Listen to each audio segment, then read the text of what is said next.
గత 3 రోజులుగా ఎన్నికల విధుల్లో పాల్గొనే ప్రభుత్వ ఉద్యోగులకి వారికి ఉండే పోస్టల్ బ్యాలెట్ సదుపాయాన్ని ఉపయోగించుకొని వారి ఓటు నమోదు చేసుకుంటూ ఉన్నారు. ఇటువంటి పరిస్థితుల్లో సహజంగానే చాలా రాజకీయ వర్గాలకి ప్రజలకు కూడా ఆసక్తి ఉండటం సహజం. ఎందుకంటే 2024 ఎన్నికలకి సమాయత్తం అవుతున్న సందర్భంగా ఆ ఎన్నికల్లో ముందస్తుగా నమోదవుతున్న పోస్టల్ బ్యాలెట్లు ఈ ఉద్యోగులు, చదువుకున్నవారు, సమాజంలో చైతన్యం కలిగిన వారు, నిత్యం 10 మందితో మమేకమవుతూ ఉండేవారు, వీరి ఆలోచన విధానం ఎలా ఉంది, వీరు ప్రస్తుత ప్రభుత్వానికి అనుకూలంగా ఓటు వేస్తున్నారా, ప్రభుత్వానికి వ్యతిరేకంగా ఓటు వేస్తున్నారా, ఇదే సరళి రేపటి రోజున ప్రజాబాహుళ్యంలో కూడా ఇదే వ్యక్తం అవడానికి ఆస్కారం ఉందా లేదా, ఇటువంటి చర్చ గత 3 రోజులుగా నడుస్తూ ఉంది. ఈ నడుస్తున్న నేపథ్యంలోనే అంటే ఉద్యోగ వర్గాల ఆలోచన సరళి సమాజాన్నే ప్రతిబింబిస్తూ ఉంటుంది. ఉద్యోగులు కూడా సమాజంలో అంతర్భాగమే. కాబట్టి ఇవాళ ఉద్యోగ వర్గాలు, మెజారిటీ వర్గాలు ఏ పార్టీకి ఓటేస్తే రేపటి రోజున సామాన్య ప్రజాబాహుళ్యం కూడా అదే విధానాన్ని, అదే పందాన్ని ఎంచుకుంటారు అని చెప్పని ఇప్పటివరకు మనకు అన్ని సందర్భాల్లో రుజువైన నేపథ్యంలో ఇప్పుడు ఈ పోస్టల్ బ్యాలెట్లు ప్రధానంగా ఏ పార్టీకి దఖలపడుతున్నాయి అనేది ఖచ్చితంగా కొంత క్యూరియాసిటీ పెంచింది ప్రజల్లో, కొంత క్యూరియాసిటీ రాజకీయ వర్గాల్లో కూడా పెంచింది, మీడియా వర్గాల్లో, విశ్లేషకుల్లో కూడా చాలా తీవ్రంగా చర్చకు దారితీస్తుంది అనేది వాస్తవం. మనకు అందుతున్న సమాచారాన్ని బట్టి ప్రధానంగా శ్రీకాకుళం జిల్లా నుంచి చిత్తూరు, అనంతపూర్ జిల్లాల వరకు, రాష్ట్రం ఈ చివరి నుంచి ఆ చివరి వరకు ప్రభుత్వంలో ఉద్యోగులుగా పనిచేస్తున్న అన్ని విభాగాలకు సంబంధించిన, అంటే ప్రస్తుతం ఎన్నికల విధుల్లో ఉన్న లక్షలాది మంది ప్రభుత్వ ఉద్యోగులు వాళ్ళు చాలా కీలకంగా ప్రభుత్వానికి వ్యతిరేకంగా ఓటు చేస్తున్న సంకేతాలు చాలా బలంగా వినిపిస్తూ ఉన్నాయి. అంటే 2019 ఎన్నికల్లో జగన్మోహన్ రెడ్డి గారి గెలుపుకి చాలా కీలకంగా దోహదం చేసిన ప్రభుత్వ ఉద్యోగులు. ఎందుకు ఇంత స్పష్టంగా చెప్తున్నాను అనంటే 2019 మే 23వ తారీఖు జరిగిన ఎన్నికలకు సంబంధించిన ఓట్ల లెక్కింపు సందర్భంగా ఫలితాలు వెలువడటం మొదలుపెట్టగానే రాష్ట్ర వ్యాప్తంగా 175 అసెంబ్లీ నియోజకవర్గాల వ్యాప్తంగా మనకి పోస్టల్ బ్యాలెట్ల సరళి అర్థమైపోయింది. అంటే అప్పటి వరకు ప్రజల్లో ఉన్న భావన ఏంటి అంటే చంద్రబాబు నాయుడు గారు ప్రభుత్వ ఉద్యోగులకి 43% ఫిట్మెంట్ ఇచ్చారు కాబట్టి ప్రభుత్వ ఉద్యోగులందరూ కూడా చంద్రబాబు నాయుడు గారి పట్ల లాయల్టీ ప్రదర్శిస్తారు, ఆయనకే మెజారిటీ ఓట్లు దఖలపడతాయి అని చెప్పిన ఆలోచన అప్పటి వరకు నడిచింది. కానీ వాస్తవ రూపంలోకి వెళ్తే 175 నియోజకవర్గాల వ్యాప్తంగా ఇంక్లూడింగ్ చంద్రబాబు నాయుడు గారు కుప్పం నియోజకవర్గంలో కూడా పోస్టల్ బ్యాలెట్లు వైసీపీకి అనుకూలంగా రావడం జరిగింది. అంటే ఒక్కసారిగా రాష్ట్రం నిశ్చేష్లయ్యారు. ముఖ్యంగా తెలుగుదేశం శ్రేణులు ఇదేంటి ఇలా జరుగుతుంది, ఏమోలే ఉద్యోగుల వరకే వ్యతిరేకంగా ఉన్నారేమో అనుకున్నారు. కానీ నేను ఇందాకే ప్రస్తావించినట్టుగా ఉద్యోగులు వేరు, సమాజం వేరు కాదు. ఉద్యోగులు కూడా సమాజంలో అంతర్భాగమే. వారికి కుటుంబాలు ఉన్నాయి, వారికి బంధుత్వాలు ఉంటాయి, వారికి మిత్రులు ఉంటారు. ఖచ్చితంగా సమాజంలో ఉండే మనోభావాలే ఉద్యోగుల్లో కూడా ప్రతిఫలిస్తూ ఉంటాయి. అదే భావన 2019 ఎన్నికల్లో ఉద్యోగ వర్గాలు ఏ విధానాన్ని ఎంచుకున్నాయో సమాజం కూడా దాన్ని అనుసరించింది.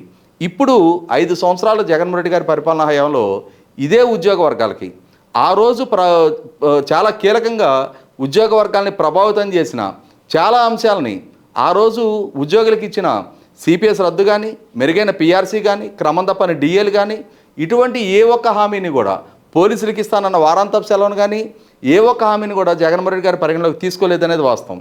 అన్నిటికన్నా ముఖ్యంగా 2018లో నియామకం చేపట్టబడ్డ అశుతోష్ మిశ్రా గారి నేతృత్వంలోని పిఆర్సీ కమిషన్ దాన్ని 2019లో ఇంప్లిమెంట్ చేయాల్సిన జగన్మోహన్ రెడ్డి గారు, ఆయన పదవి బాధ్యతలు చేపట్టిన వెంటనే దాన్ని అమల్లోకి తీసుకురావాల్సిన జగన్మోహన్ రెడ్డి గారు 2022 జనవరి వరకు దాన్ని డ్రాగ్ చేస్తూ వచ్చిన తీరు, అప్పటికి ఉద్యోగ సంఘాల్లో పెరుగుతున్న అన్రెస్టు, ఉద్యోగుల నుంచి ఉద్యోగ సంఘ నాయకుల మీద పెరుగుతున్న ఒత్తిడి నేపథ్యంలో ఉద్యోగ సంఘ నాయకులు పదే ప్రభుత్వాన్ని రిప్రజెంట్ చేసిన తర్వాత 2022 జనవరి నాటికి ఈలోపుగా చీఫ్ సెక్రటరీ గారి కమిటీతోటి సృష్టించిన డ్రామా చూసాం. 14.29% రికమెండేషన్ చీఫ్ సెక్రటరీ గారి ద్వారా ఇప్పించి ఉద్యోగులని మెంటల్గా ప్రిపేర్ చేయించిన తీరు చూసాం. చివరికి అంతిమంగా అప్పటి వరకు ఇస్తూ వచ్చిన ఇంటర్మ్ రిలీఫ్ 27% కన్నా తక్కువకి 23% ఫిట్మెంట్ ఖరారు చేసిన నేపథ్యంలో గత ప్రభుత్వంలో 43% ఫిట్మెంట్ ఇస్తేనే ఆ ప్రభుత్వానికి వ్యతిరేకంగా పనిచేసిన ఉద్యోగులు ఇప్పుడు 23% ఫిట్మెంట్ని ఏ స్థాయిలో కూడా జీర్ణించుకోలేకపోయారు అనేది వాస్తవం. చివరికి వారి హెచ్ఆర్ఎస్ ల్యాబుల్లో కొత్తపడింది. వారికి డిఏలు 2018 నాటికే 2 డిఏలు పెండింగ్ ఉంటే 2022లో పిఆర్సీ ఖరారు చేసే నాటికి మొత్తంగా 7 డిఏలు పెండింగ్ ఉంటే ఆ 7 డిఏల్ని ఇదిగో మీకు అకౌంట్లో జమ చేస్తున్నా అని చెప్పని జీవోల రూపంలో కంటి తుడుపు జీవోలు ఇష్యూ చేసి ఫిజికల్గా వారి అకౌంట్కి డబ్బులు రాకపోవటం, అన్నిటికన్నా ముఖ్యంగా వారు అప్లై చేసుకున్న జీపీఎఫ్ లోన్స్ డిస్బర్స్మెంట్ లేదు, జిఎల్ఐ లోన్స్ డిస్బర్స్మెంట్ లేదు, సరెండర్ లీవ్ ఎన్కాష్మెంట్ లేదు. ఇట్లా అన్ని విధాల ఒక సఫకేషను ఉద్యోగులు ఎదుర్కొన్నది వాస్తవం. రిటైర్మెంట్ అమౌంట్ సెటిల్మెంట్ అవ్వట్లేదు, రిటైర్ అయిన ఉద్యోగులకి సక్రమంగా పెన్షన్ సౌలభ్యం అందట్లేదు. అన్నిటికన్నా ముఖ్యంగా 70 సంవత్సరాలు దాటిన రిటైర్ అయిన ఉద్యోగులకు ఉండే అడిషనల్ క్వాంటమ్ ఆఫ్ పెన్షన్ని రద్దు చేసే ప్రయత్నం చేయటం, తర్వాత దాన్ని 10% నుంచి 7% కుదించిన తీరు, ఇవన్నీ చూస్తే అన్ని స్థాయిల్లో ఉద్యోగుల ఆర్థిక ప్రయోజనాలు దెబ్బతీసింది వాస్తవం. ముఖ్యంగా సిపిఎస్ రద్దు చేస్తానని చెప్పిన వాగ్దానాన్ని పూర్తిగా విస్మరించి చివరికి గ్యారంటీడ్ పెన్షన్ స్కీమ్ అని చెప్పని ఒక కొత్త విధానాన్ని తీసుకొచ్చి దాన్ని బలవంతాన ఉద్యోగుల అభిష్టానికి భిన్నంగా దాన్ని రుద్దే ప్రయత్నం చేయటం, వీటన్నిటి నేపథ్యంలో ప్రభుత్వ ఉద్యోగులు ఆర్థికంగా తమకు ఎదురైన కష్ట నష్టాల నేపథ్యంలో, ప్రభుత్వంలో జరిగిన నష్టం నేపథ్యంలో ప్రభుత్వం పట్ల వ్యతిరేకతతో ఉన్నారు. ఇక్కడ ఆర్థికపరమైన అంశాలే కాకుండా ఉద్యోగుల్ని ఆత్మగౌరవ సమస్యగా కూడా దీన్ని పరిగణించి తీరాల్సిన అవసరం ఉంది. ముఖ్యంగా ఉపాధ్యాయులు, భవిష్యత్తు తరాలని తీర్చిదిద్దాల్సిన ఉపాధ్యాయుల్ని, గురువుల్ని వారి క్లాస్ రూమ్లో పాఠాలు చెప్తుండగా వారి పక్కన చైర్లో పోలీస్ కానిస్టేబుల్ కూర్చున్న తీరు, అంటే ఉపాధ్యాయులని తమ క్లాస్ రూమ్లో పిల్లల ముందే చులకన చేసిన తీరు, వారిని గృహ నిర్బంధాలు, ముందస్తు అరెస్టులు, బైండ్ ఓవర్ కేసులో ఇరికించి పోలీసు వేధింపులు గురి చేసిన తీరు వారిని పూర్తి స్థాయిలో మానసికంగా కుంగదీసిందనేది వాస్తవం. ప్రశ్నించే తత్వాన్ని చంపేసిన తీరు, అన్నిటికన్నా ముఖ్యంగా కొద్దిమంది యూనియన్ లీడర్లను లోపరుచుకొని వారి ద్వారా మొత్తం ఉద్యోగుల్ని మేనేజ్ చేయగలమని చెప్పన్న భావనలో ఇప్పటిదాకా నడుస్తున్న ప్రభుత్వానికి ఉద్యోగులు చెంపపెట్టు లాంటి తీర్పు ఇచ్చారనేది వాస్తవం. ఖచ్చితంగా జరిగిన పోస్టల్ బ్యాలెట్ ఎన్నికల్లో లక్షలాది ఓట్లు ప్రభుత్వానికి వ్యతిరేకంగా పోలేని అనేది వాస్తవం. ఇవాళ అంటే ఒక్కసారి ఈ పూర్వరంగాన్ని కూడా మనం పరిశీలించుకుంటే 2019 ఎన్నికల నాడు ఆ రోజు తెలుగుదేశం పార్టీకి వైసీపీ పార్టీకి మధ్య 32 లక్షల ఓట్ల అంతరం ఉంది. అంటే ఉద్యోగులకు సంబంధించిన కుటుంబ సభ్యులు, వారి బంధుమిత్రులు, పెన్షనర్లు, వారి కుటుంబ సభ్యులు, వీరిని కలుపుకుంటేనే దాదాపుగా 15-20 లక్షల మందిని ప్రభావితం చేయగలిగే అంతటి సంఖ్యలో ఉన్న సంఖ్యాబలం ఉన్న ఉద్యోగ వర్గాలు ఆ రోజు చాలా కీలకంగా జగన్మోహన్ రెడ్డి గారి గెలుపుకి దోహదం చేశారనేది వాస్తవం. అంటే జగన్మోహన్ రెడ్డి గారి గెలుపుకి, తెలుగుదేశం పార్టీ ఓటమికి ఆ మధ్యనున్న సన్నటి గీత ఉద్యోగులుగా పనిచేశారు. ఇవాళ అదే వర్గాలని, ఏ వర్గాలైతే తన గెలుపుకి దోహదం చేశారో ఆ వర్గాల పట్ల అత్యంత నిర్లక్ష్య ధోరణి, పాశవిక ధోరణి జగన్మోహన్ రెడ్డి గారు ప్రదర్శించారనేది వాస్తవం.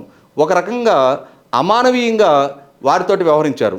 ఇటువంటి నేపథ్యంలోనే ఉద్యోగులు ఖచ్చితంగా దీన్ని బదులు తీర్చుకోవాలని ఒక భావంతో ఉన్నారు. ఇప్పటివరకు ప్రభుత్వ నిర్బంధ నేపథ్యంలో, వాళ్ళు ప్రదర్శిస్తున్న దమననీతి నేపథ్యంలో వారు భావాన్ని బయటికి వ్యక్తం చేయకున్నా ఎన్నికలు సమీపిస్తున్న సందర్భంగా తమ చేతిలో ఉన్న పదునైన ఓటైన ఆయుధంతో ఈ ప్రభుత్వానికి గుణపాఠం చెప్పాలని ఒక కృత నిశ్చయానికి వచ్చిన ప్రతి ప్రభుత్వ ఉద్యోగి కూడా గత ఎన్నికల్లో లాగా అధికార పార్టీ వైపు నుంచి ప్రలోభ పెట్టే ప్రయత్నం చేసినా, డబ్బులు ఆఫర్ చేసే ప్రయత్నం చేసినా, బెదిరింపులకు దిగే ప్రయత్నం చేసినా ఎక్కడా తడవకుండా లక్షలాదిగా ప్రభుత్వానికి వ్యతిరేకంగా ఓటు చేసిన సంకేతాలు పాలకుడుగా ఉన్న జగన్మోహన్ రెడ్డి గారికి అందాయి. కాబట్టి ఆయనలో నుంచి కూడా ఇదే సంకేతాలు రేపు సమాజం నుంచి కూడా రావడానికి ఆస్కారం ఉందని రిలీజ్ అయిన తర్వాత బేలతనాన్ని ప్రదర్శిస్తున్న స్టేట్మెంట్లు చూస్తూ ఉన్నాం. ఏదేమైనా సరే ఆంధ్రప్రదేశ్ ప్రభుత్వ ఉద్యోగులు వారు చదువుకున్న వారుగా, సమాజంలో చైతన్యం కలిగిన వారుగా, 10 మందితో నిత్యం మమేకమై ఉండేవారుగా, 10 మందికి చెప్పగలిగిన స్థాయిలో ఉన్న ఉద్యోగులు ఈరోజు ఈ ప్రభుత్వం వల్ల ఎదురవుతున్న సఫికేషన్ నేపథ్యంలో ఒక కృత నిశ్చయంతో వారు తీసుకున్న నిర్ణయం అనేది రేపు రాబోతున్న ఎన్నికల్లో సమాజం నుంచి కూడా ఇటువంటి పరిస్థితులు, పరిణామాలు ఎదురు కాబోతున్నాయి అనే దానికి సంకేతంగానే భావించాలి.